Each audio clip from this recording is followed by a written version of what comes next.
You got a light, buddy? And your wallet.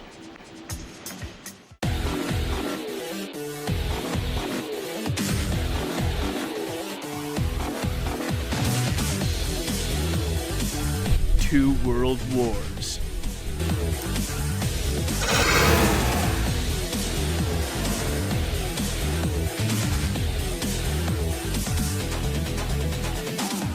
Hello everyone, I'm Brett, and welcome to Nightwood Guns.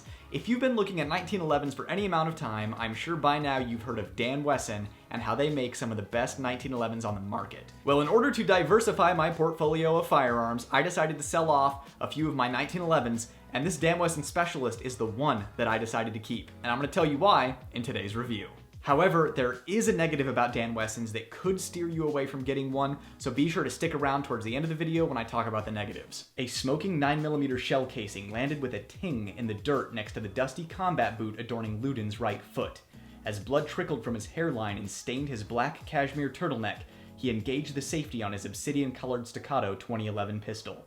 6 bodies of armed men in cobbled-together tactical gear littered the ground as the headlights of Ludin's overturned armored truck illuminated a crater in the middle of the dark dirt road. Oh, hi, I didn't see you there. I was just reading an excerpt from my short novel, Countdown to Dawn, the sequel to Armed Instinct. Be sure to check the link in the description down below to pick up a couple copies of my books and to leave a review on Amazon. It is the #1 way you can support my channel. Also, I'm so grateful to you guys. This channel recently hit 5,000 subscribers, so be sure to continue supporting the channel by liking the video, subscribing to the channel if you haven't already, and leaving a comment down below. Do you own a 1911, or do you think they're obsolete? Maybe both. Now on to the review. Whether you're a romantic with 1911 nostalgia, you like cool-ass guns, or you're a FUD, the 1911 is here to deliver. You know, I actually favor the old 1911. 45. Old gun. Served my country well. Long time. This Dan Wesson Specialist is chambered in 45 ACP, and why did I get it chambered in 45 ACP? Well, because they don't chamber it in 46. Why is it chambered in 45 ACP? Because I don't like shooting twice. Why is it chambered in 45 ACP? Because no one needs more than 10 rounds to defend themselves anyways. Sorry, these things everywhere.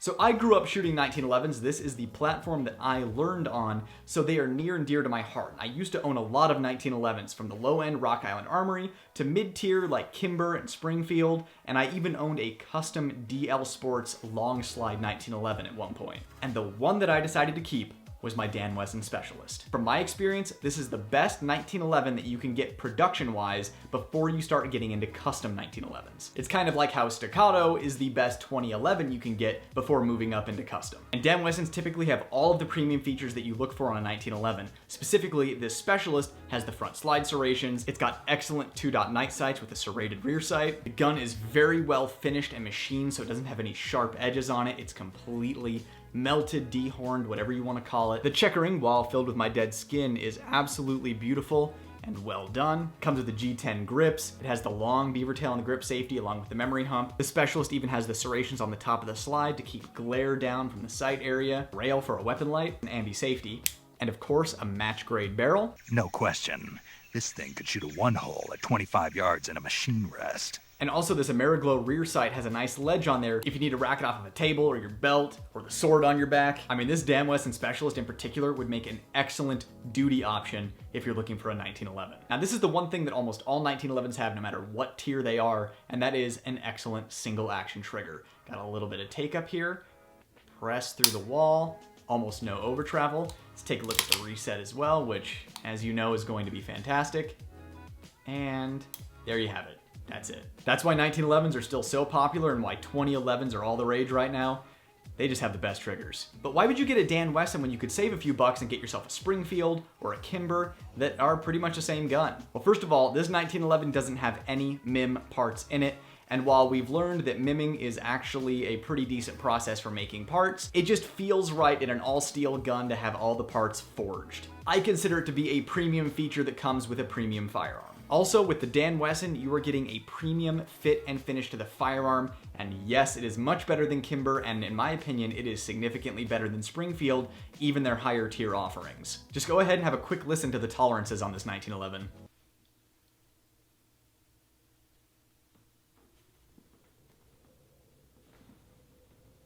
This thing is very tightly put together, very well fit, and the tolerances are next level. What I'm getting at here is Dan Wesson has superior fit and finish that almost mimics a custom hand-fit 1911 that would easily cost more than double the price. While you may initially get sticker shock from the Dan Wesson, in actuality, you are getting an absolute bargain. What you get for your money is second to none in the fit and finish department. You're getting a near custom gun for a production price, and to me, that's hard to beat, and it's why I decided to keep this one over all the rest of the 1911s in my inventory. So if you were looking at just getting one 1911, I would really recommend saving up your pennies and going with the Dan Wesson right off the bat, because this is an heirloom gun that can actually be run hard. And while I'm absolutely gushing about this 1911, nothing is perfect, and Dan Wessons absolutely have their issues. They are not custom 1911s, so let's take a look at the negatives. So first of all, a very small issue that I've seen happen on other Dan Wesson 1911s is the ambi safety gets a little wiggly on the ambi side.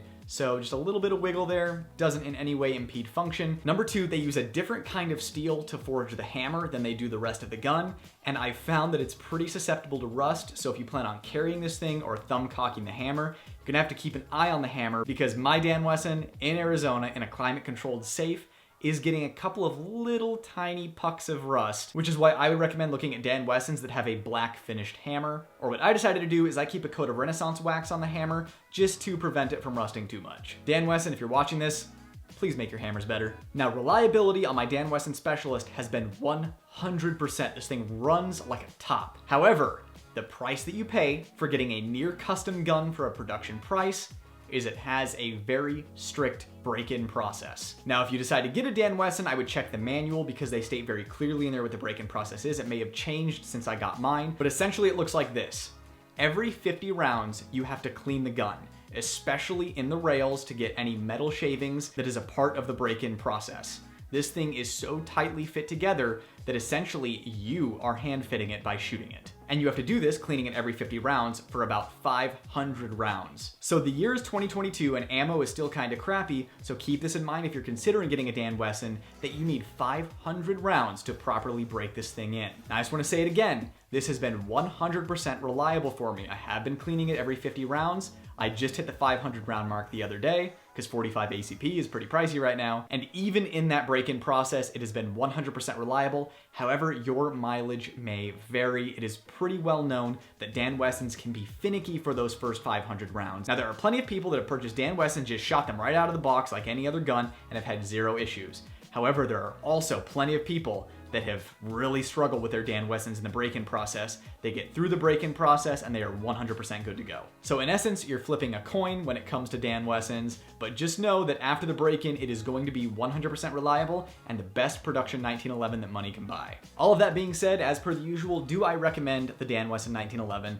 I think the answer is obvious. It is the one that I decided to keep out of all of my 1911s, so absolutely, wholeheartedly, I recommend it. Unless you are in the absolute budget tier of 1911s and you want to get a TSUS or a Rock Island Armory, I would definitely recommend saving up your pennies, going with a Dan Wesson, and properly breaking it in. Because like I said, this is an heirloom piece that is duty grade and ready for hard use. Be sure to like the video, subscribe to the channel, and leave a comment down below. Would you get a Dan Wesson, or is there another brand of 1911 that caught your eye? And as always, if you want to support the channel, check the link in the description below to check out my books. Leave a review on Amazon. I hope you enjoyed the video, everyone. I'm Brett, and this was Nightwood Guns. Nightwood out.